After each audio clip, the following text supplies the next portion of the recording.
TigerIllustrated.com. Are you left-handed? No, sir, I'm right-handed.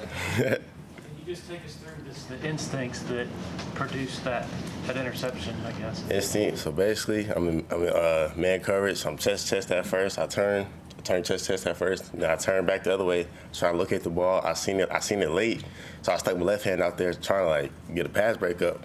But as I reached out there, I just grabbed and stuck to my hand. I just squeezed, and I just brought it in with my left hand. And when I brought it to my chest, I grabbed it with my right hand. I just put it in my right hand. That was really all it was. Did you surprise yourself at all? Nah. Been making plays since high school. It ain't really nothing, just on a bigger stage, so that's all it is. Aaron Carter with the Greenville News. Your play made SportsCenter's top 10. Did you know that, and if so, how did you react to it being seen nationally? I had seen it on the way back from the airport because we were on the bus back, and all of a sudden I was on Twitter just scrolling. Then I seen somebody say it was number 3 on Sports, and I was like, oh, that's kind of cool right there. But yeah, it definitely made me happy.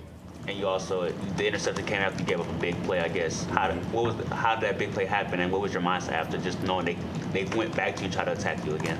It's just next play mentality. At the end of the day, he's on scholarship too. He gonna make some plays, so, and I made him play the next play, so it's just, yeah. Job while posting here, how important was it to you to be a corner rather than some of the other places that probably wanted you to play safety? Like, why was corner important to you? Corner was important to me because, one, my dad's a corners coach. My brother was a corner. And also, most of the schools that recruited me were recruiting me as a corner, but, like, in high school, I got labeled as a safety because I played safety in my high school. But, like, playing corner was always important to me because I just felt like that's where my like, roots were pretty much, I guess. Chapel Fowler with the state. Debbie was in here earlier and said that it feels like you've just made a lot of strides in the last few weeks to where he really wanted to make it a 3-man rotation at corner, get you in for Aveion, get you in for Jeadyn. How do you feel like you've kind of progressed in the last few weeks, and what was it like to kind of be in that mix in a big game? Being in the mix, to be honest, it felt great because I feel like the past couple weeks in practice I've been working hard. I've been making sure I do better my technique, make sure I'm increasing my effort, stuff like that. And I just feel like at the end of the day, like my hard work is starting to pay off and like starting to get recognized a little bit. And I'm kind of happy. I'm happy about that. The coach is starting to trust me more and put me in a good position to show off my talents. I guess we heard from Mike Reed about, I guess, when you were younger, I guess it was 2017, that Airport voted with him. How much did you know him or more know of him?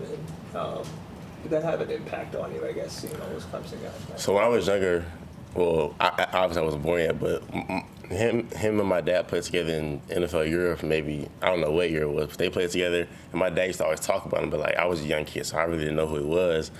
But because my youth team had won like the little national championship, so we got to like meet all the players on the tarmac and stuff. And my dad obviously knew Coach Reed, so he made sure I got a picture with him, made sure I talked to him for a little bit, and just basically just introduced myself, starting a long-term relationship. How weird or nostalgic was it when you started getting recruited by him and he's trying to get you to come to Clemson? To me, honestly, it was kind of crazy because like I was still like kind of somewhat blown up in the recruiting process. And I'm like, just like the same guy who I knew when I was younger. So it was like kind of surreal a little bit. Like obviously your dad has a relationship with him. Mm-hmm. What does your relationship become with Coach Reed? Like what is that like? It's become strong. He's kind of similar to my dad because they act the same, they dress the same. Like it's kind of funny to me, to be honest. So he's a great guy and a great coach. I guess how do they act and how do they dress? It's similar. I mean, like same style, I'll say. Yeah. Same kind of jokes. Yeah, pretty much. Are they like dad jokes or like what kind of jokes? I guess you could say dad jokes. Yeah. You had a really impressive August camp, I think. What was the challenge of carrying that over to the actual games? Coach Sweeney always talks about being consistent, and I just felt that was important for me because I wasn't an early enrollee, and like me coming in like the summer was like it kind of put me back a little bit. But I knew once I got here in August, I had to make up a lot of time and just continue to work every day. And I just came in with like an attitude and a hunger, and yeah. Came here, you're 6'2", about 200 pounds. I guess when you came here, Coach Sweeney said you don't look like a typical freshman. I guess when you came here, did you want to add more weight? Did you want to lose? I guess what was your mentality weight-wise when you got here? I probably came in about like 190 something because like my weight would always fluctuate in like high school. But like now, like it's probably at like a consistent 200 plus. And I think I'm about 6'3", but everybody always called me 6'2". But yeah, when I came out, it wasn't really about me like adding weight. It's about me putting on muscle, like just looking like bigger and stronger. Gotcha. And how has, I guess, Jeadyn, Lukus, Aveion, Terrell kind of helped you get acclimated to playing corner at the collegiate level and things like that? When I first got here, AV pretty much took me on his wing. He was teaching like the plays and stuff like that.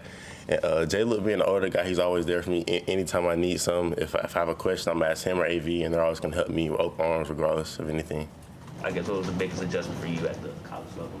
The biggest adjustment at the college level, probably the practices, because the practice is always fast paced. Ain't no walking or none of that. You always gotta make sure you're giving 110% of practice, and yeah. I think coaches and teammates always talk about your confidence. You're just a very confident person. Where do you think you got that?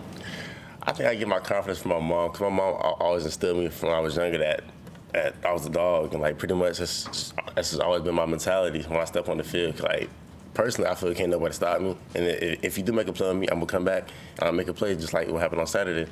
At the end of the day, you gotta always have confidence, especially at a position like corner, because at the end of the day, they're gonna make plays. You gotta make plays too, and if I make a play, I'm gonna let you know I make a play, and if you make a play on me, let me know, because I'm gonna come right back and give you everything I got. I think I heard that you would tell your family all the time, even when you were a little kid, that like I'm the best in the family. Oh yeah, 100%. Since I was younger, I always knew I was the one, and now I'm just getting a chance to show it in front of everybody, in front of college football. And did your brother AJ, being that he was a college athlete, and your dad obviously being who he was, did that give you kind of a vision of like this is attainable, or? Yeah, when I was about in 8th grade, in my freshman year of high school, my dad pretty much like, he gave me the whole vision. He was like, you're gonna get recruited. At the time, I didn't believe it because I was a young kid. I didn't really, in one ear out the other.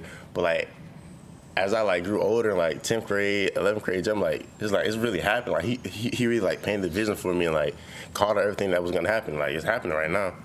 So it's pretty surreal and impressive to me. So yeah. I know a lot of corners at the NFL level talk trash. Is there any specific one that you kind of try to model yourself after in terms of like intensity or jawing? I like Jalen Ramsey, Pat Surtain. I like him, but Pat Surtain is pretty much like a calm, cool, collected guy. But I like him in his technique. But Jalen Ramsey, the way he talks, his attitude, I like those two. I like Trayvon Diggs too. He's a ball hawk. Yeah. You went back to your hometown for the Florida State game in Tallahassee, I guess. What was that like for you going back there? I think Florida State has a high school teammate of yours. Yeah, Makai Daniels. Yeah, my guy right there. Yeah, how was that for you just going back home? It was pretty cool to see some of my friends in the stands, some of my younger teammates from high school.